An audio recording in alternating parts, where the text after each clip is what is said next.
Hello students, कैसे हैं आप सब। Welcome back to my YouTube channel Shashi Sharma PhD. और आज जो हम समझेंगे वो टॉपिक है डिमांड फंक्शन क्या होता है और डिटर्मिनेंट्स ऑफ डिमांड क्या होते हैं। बेसिकली ये दोनों चीजें एक ही होती हैं। एग्जाम में या तो डिमांड फंक्शन आ जाए या डिटर्मिनेंट्स ऑफ डिमांड आ जाए, आंसर आपका एक ही होगा। हिंदी में इसे क्या कहते हैं? डिमांड फंक्शन को हिंदी में कहते हैं मांग फलन और डिटर्मिनेंट्स ऑफ डिमांड को कहते हैं मांग को प्रभावित करने वाले तत्व। तो चलो समझे मांग फलन क्या होता है, मांग को प्रभावित करने वाले तत्व कौन कौन से हैं। बेसिकली डिमांड फंक्शन होता क्या है, देखो एक वस्तु है, मान लीजिए आइसक्रीम है, ठीक है।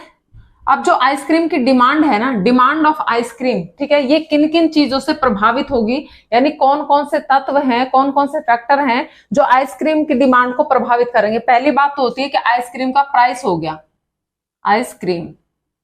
आइसक्रीम का क्या होगा, P फॉर प्राइस हो गया। अगर आइसक्रीम के प्राइस, मैंने पहले भी आपको बताया गया है कि प्राइस में और किसी वस्तु की डिमांड में इनवर्स रिलेशन होता है, नेगेटिव रिलेशन होता है।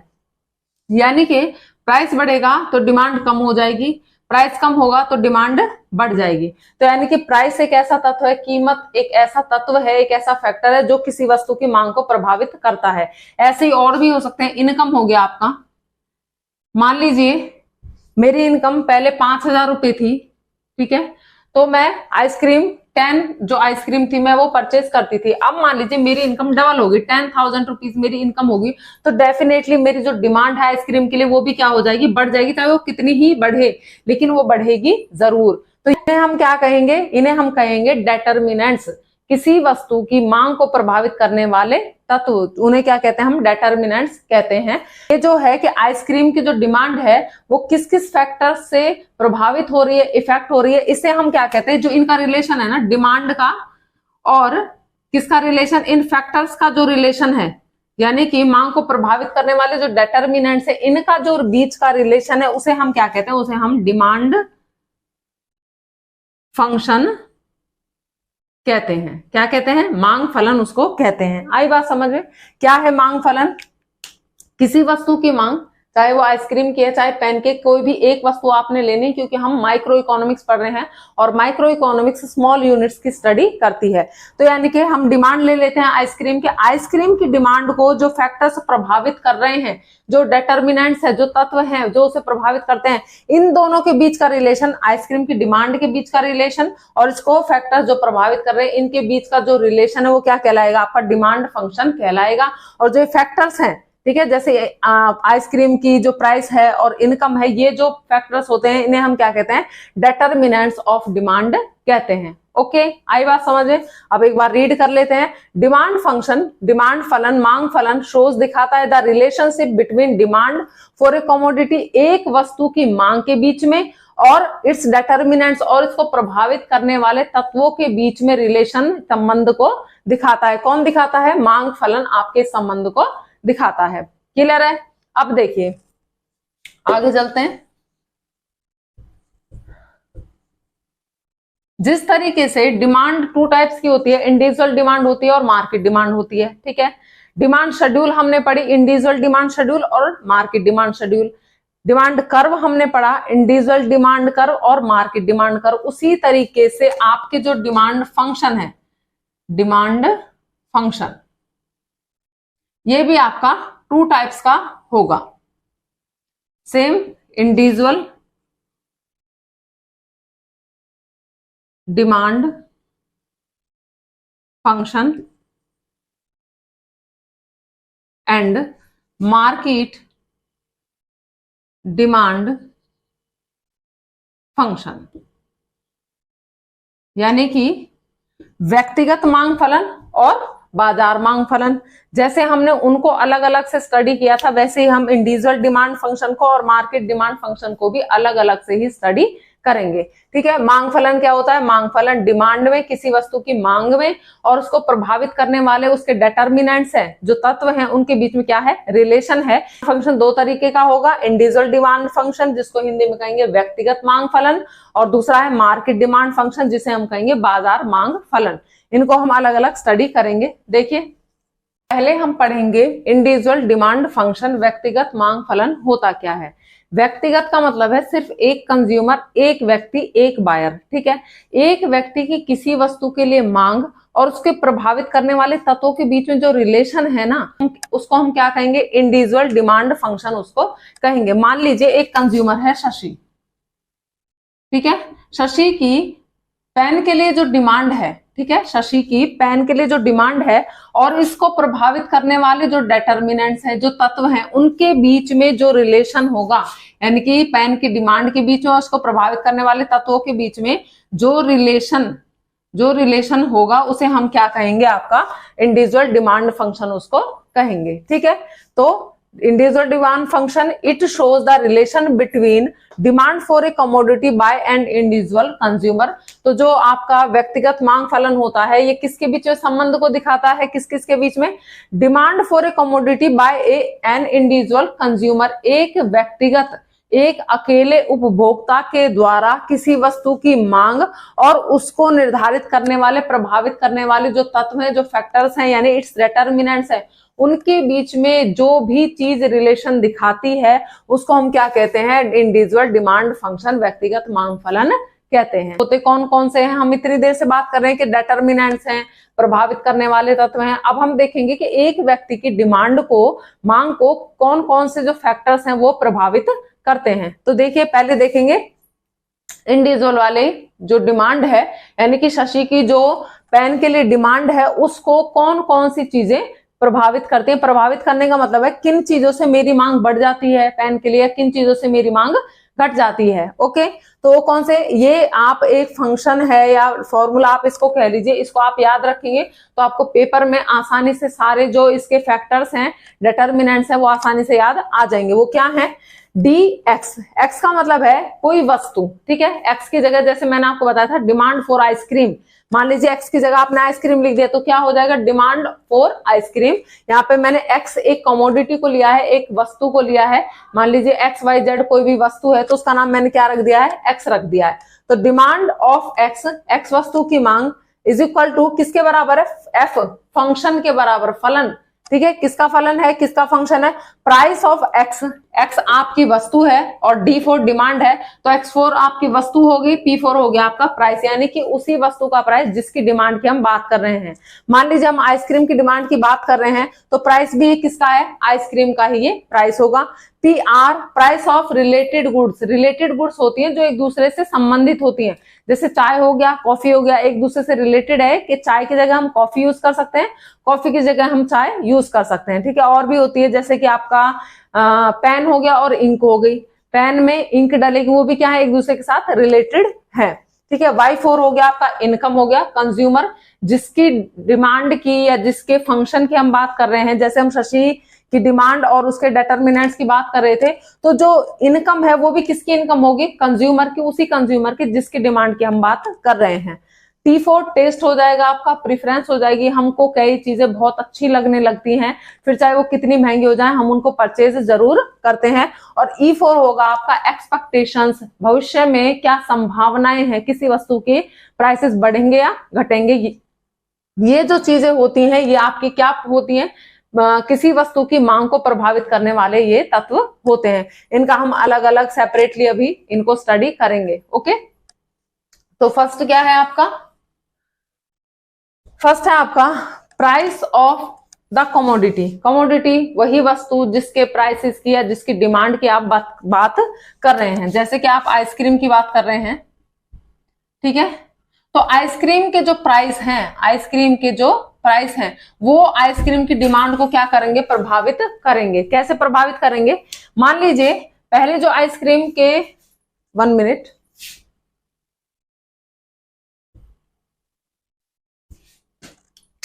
मान लीजिए पहले प्राइस और यहाँ पे डिमांड, मान लीजिए पहले जो आइसक्रीम की कीमत थी वो 10 रुपए थी, तो मैं 4 आइसक्रीम परचेज करती थी, ठीक है। ये मेरा पहले वाला रूटीन था जब 10 रुपए प्राइस थे। अब अचानक से प्राइस जो हो गए वो 20 रुपए हो गए, तो मेरी डिमांड भी कैसे हो जाती है, कम हो जाती है। डेफिनेटली जब कोई चीज महंगी होगी तो उसको हम कम खरीदेंगे, और जब वो सस्ती हो जाएगी तो हम उसको कैसे खरीदेंगे, ज्यादा खरीदेंगे। तो प्राइस बढ़ गई तो मेरी डिमांड क्या हो गई, कम हो गई, ठीक है। एक और चीज हो सकती है, मान लीजिए जब प्राइस एंड डिमांड। जब 10 रुपीज है तो 4 मैं इसकी क्वांटिटी खरीदती हूँ। मान लीजिए प्राइस 5 रुपए हो गई तो मैं इसकी 6 अमाउंट यानी 6 यूनिट्स में इसकी आइसक्रीम की परचेज करने लग जाती हूँ। क्या समझ में आया? प्राइस बढ़ गए तो डिमांड कम हो गई और प्राइस कम हो गए तो डिमांड क्या हो गई? बढ़ गई। ये एक सिंपल सा लॉ है जिसको लॉ ऑफ डिमांड कहते हैं, मांग का नियम या मांग का सिद्धांत कहते हैं कि किसी वस्तु के, यानी कि हम आइसक्रीम की बात करें तो आइसक्रीम के ही प्राइस, ठीक है, उसकी मांग को क्या करते हैं? प्रभावित करते हैं। प्राइस बढ़ने पर मांग कम हो जाती है और प्राइस कम होने पर मांग बढ़ जाती है। ओके, तो ये एक पहला आपका डिटर्मिनेंट है, पहला प्रभावित करने वाला फैक्टर है जो किसी वस्तु की मांग को प्रभावित करता है। एक बार रीड कर लेते हैं। प्राइस ऑफ ए कमोडिटी, किसी वस्तु की कीमत। There is inverse relation between demand for a good and its price. किसी भी वस्तु की मांग और उसकी कीमतों के बीच में इनवर्स विपरीत रिलेशन होता है। प्राइस बढ़ गए, डिमांड कम हो गई, प्राइस कम हो गए, डिमांड बढ़ गई। इनवर्स रिलेशन, नकारात्मक संबंध है ये आपका, ठीक है। इफ प्राइस इंक्रीज, अगर प्राइस बढ़ जाते हैं, the demand of that good decrease, तो उसी वस्तु की जिसके प्राइस क्या हुए हैं? बढ़ गए हैं, उसकी मांग कैसे हो जाएगी? कम हो जाएगी। और इफ प्राइस डिक्रीज, और अगर प्राइस कम हो जाते हैं, the demand of that good increase, और उसकी डिमांड क्या हो जाएगी? उसी वस्तु की डिमांड बढ़ जाएगी।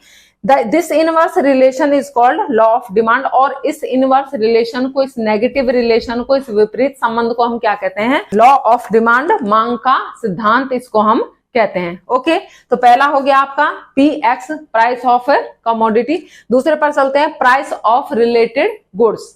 सेकंड डिटर्मिनेंट है आपका PR, price of related goods. Related goods का मतलब है संबंधित वस्तुएं।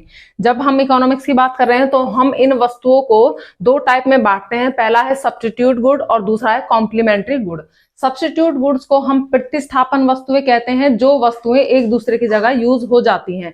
जैसे चाय है, उसकी जगह हम कॉफी यूज कर सकते हैं। वेनिला आइसक्रीम की जगह आप स्ट्रॉबेरी आइसक्रीम ले सकते हो। बॉल पॉइंट पेन की जगह आप इंक वाला पेन ले सकते हो। ये वस्तुएं आपकी सब्स्टिट्यूट गुड कहलाती है। दूसरा आपका कॉम्प्लीमेंट्री गुड। कॉम्प्लीमेंट्री गुड्स होती हैं पूरक वस्तुएं, यानी कि एक के बिना दूसरी अधूरी है। अगर आप एक चीज यूज कर रहे हो तो दूसरी आपके पास होनी जरूरी है।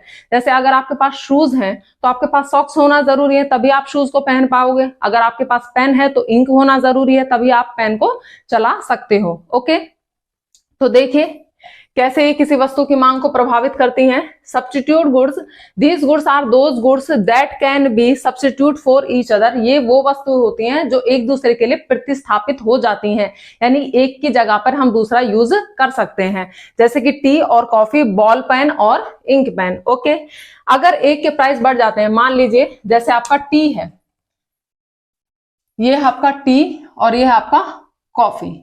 अगर चाय के प्राइस बढ़ जाएंगे तो क्या होगा? लोग चाय को पीना कम कर देंगे और क्या करेंगे? वो कॉफी पर शिफ्ट हो जाएंगे, कॉफी को पीना ज्यादा शुरू कर देंगे। यानी जो पहले कॉफी पी रहे थे वो तो पी ही रहे हैं, और जो चाय के पीने वाले लोग थे, चाय के प्राइस बढ़ने की वजह से वो भी कहाँ चले जाएंगे? कॉफी पर चले जाएंगे। तो कॉफी की क्या हो जाएगी? डिमांड बढ़ जाएगी। यानी कि चाय के प्राइस बढ़ने से कॉफी की क्या हो गई? डिमांड बढ़ गई। इसके अपोजिट क्या होगा? अगर चाय के प्राइस कम हो जाते हैं तो कॉफी की डिमांड क्या हो जाएगी? कम हो जाएगी। चाय के प्राइस कम हो गए तो जो लोग चाय पी रहे थे वो तो पी ही रहे हैं, लेकिन जो कॉफी पी रहे थे, क्योंकि कॉफी महंगी है चाय से, तो कॉफी को छोड़कर चाय पर शिफ्ट हो जाएंगे। तो चाय के प्राइस बढ़ने से कॉफी की डिमांड बढ़ जाएगी और चाय के प्राइस कम होने से कॉफी की डिमांड क्या हो जाएगी? कम हो जाएगी। ठीक है, देखिए if price increase of one good, अगर एक वस्तु के प्राइस बढ़ जाते हैं, जैसे चाय के प्राइस बढ़ गए, then the demand of other will increase, तो दूसरी वस्तु की डिमांड क्या हो जाएगी? बढ़ जाएगी। चाय के प्राइस बढ़ने से कॉफी की डिमांड क्या हो जाएगी? बढ़ जाएगी। और उल्टा क्या होगा इसका? अगर प्राइस डिक्रीज हो जाते हैं एक वस्तु के, चाय के प्राइस कम हो जाते हैं, तो जो डिमांड है ऑफ अदर विल डिक्रीज, तो दूसरे की डिमांड यानी कॉफी की डिमांड क्या हो जाएगी? कम हो जाएगी। ओके, और दूसरा है आपका कॉम्प्लीमेंट्री गुड। कॉम्प्लीमेंट्री गुड को हिंदी में बोलते हैं पूरक वस्तुएं। ये वो वस्तुएं होती हैं जो एक दूसरे की डिमांड को पूरा करते हैं। जैसे अभी मैंने बताया, अगर पेन है तो इंक चाहिए, बिना इंक के आप पेन का करोगे भी क्या? ठीक है, तो पेन को चलाने के लिए इंक चाहिए, तो ये क्या है? एक दूसरे के लिए कॉम्प्लीमेंट्री गुड्स होती हैं।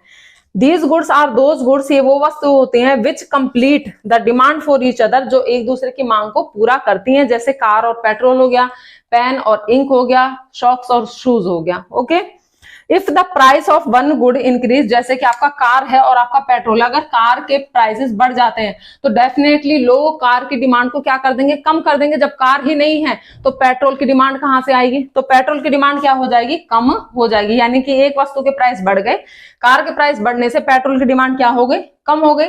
और अगर कार के प्राइस कम हो जाते हैं, मान लीजिए कार के प्राइस कम हो गए, तो क्या होगा, लोग कार खरीदना शुरू कर देंगे।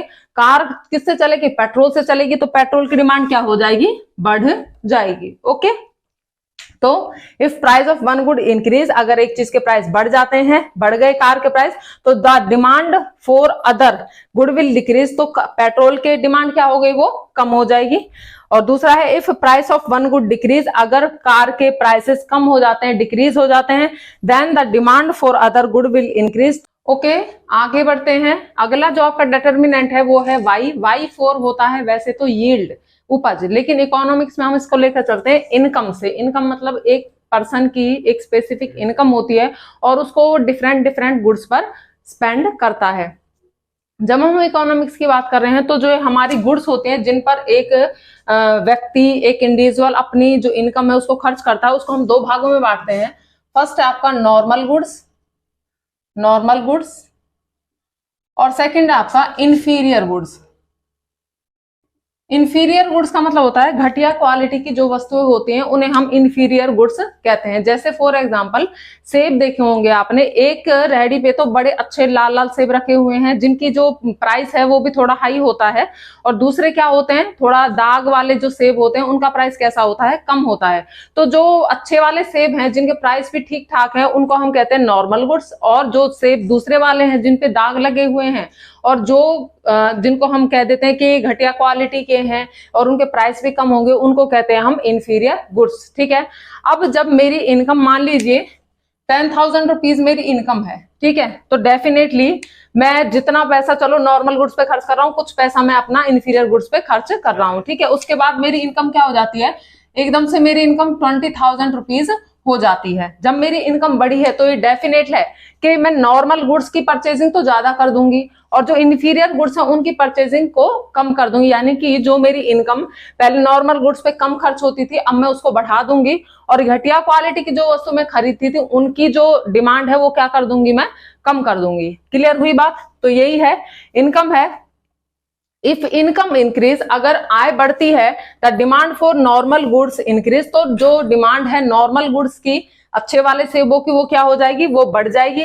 इफ इनकम डिक्रीज, और यदि इनकम मेरी पहले 20,000 थी और वो 10,000 हो गई, तो मैं नॉर्मल गुड्स की डिमांड को क्या कर दूंगी, कम कर दूंगी, उन्हें कम खरीदूंगी। ओके, अगला है इफ इनकम इंक्रीज, अगर इनकम बढ़ती है तो demand for inferior goods decrease, तो जो डिमांड है डिक्रीज, तो जो डिमांड है इंफीरियर गुड्स के लिए, मान ले मेरी इनकम 10,000 से 20,000 हो गई, बढ़ गई, तो मैं घटिया क्वालिटी की वस्तु क्या कर दूंगी, कम खरीदना शुरू कर दूंगी। ओके, और यदि मेरी इनकम डिक्रीज हो जाती है, कम हो जाती है, तो मैं घटिया क्वालिटी की इंफीरियर गुड्स वस्तु की जो डिमांड है उसको क्या कर दूंगी, बढ़ा दूंगी, यानी मैं इंफीरियर गुड्स पे शिफ्ट हो जाऊंगी, उनको परचेज करना शुरू कर दूंगी।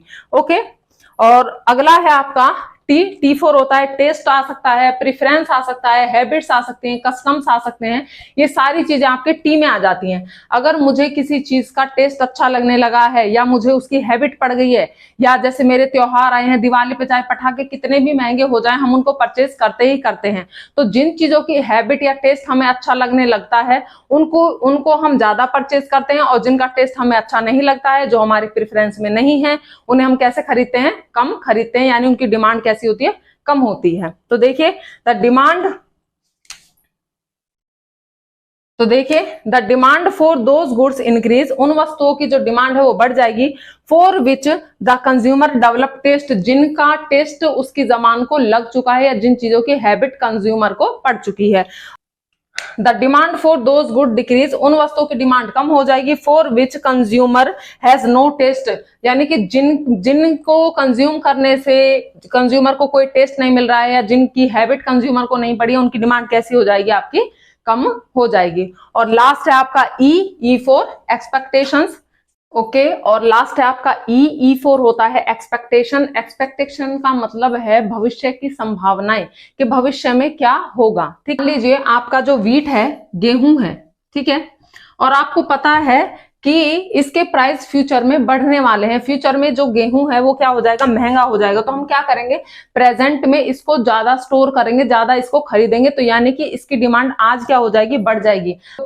अगर किसी चीज की फ्यूचर एक्सपेक्टेशन ये है कि फ्यूचर में उसके प्राइसेस हैं जो बढ़ने वाले हैं, तो क्या होगा, प्रेजेंट में उसकी जो डिमांड है वो क्या हो जाएगी, बढ़ जाएगी। क्यों बढ़ जाएगी, क्योंकि हमें पता है भाई फ्यूचर में जो है वो प्राइस बढ़ जाएंगे, तो हम क्या करेंगे, अभी उस चीज को खरीद के स्टोर कर लेंगे। ठीक है, उसी तरीके से अगर हमें पता है कि फ्यूचर में व्हीट के जो प्राइसेस हैं वो कम होने वाले हैं, तो हम प्रेजेंट में उसकी डिमांड को क्या कर देंगे, कम कर देंगे। हम सोचेंगे हम आज ना खरीद करके इसको तब खरीदेंगे जब इसके प्राइसेस हैं जो कम हो जाएंगे। ओके, क्लियर हुई बात। तो वही इसमें लिखा हुआ है, if future expectation is that, अगर फ्यूचर की संभावना ये है that the price will increase in future, के फ्यूचर में प्राइस क्या हो जाएंगे, बढ़ जाएंगे, तो प्रेजेंट में डिमांड क्या हो जाएगी, the demand of that good will increase in present, तो प्रेजेंट में डिमांड क्या हो जाएगी, उस वस्तु की बढ़ जाएगी। और इसके अपोजिट अगर हमें पता है कि फ्यूचर में जो प्राइसेस हैं विल डिक्रीज हो जाएंगे, कम हो जाएंगे, तो क्या होगा, प्रेजेंट में demand of that good will decrease, तो प्रेजेंट में डिमांड क्या हो जाएगी,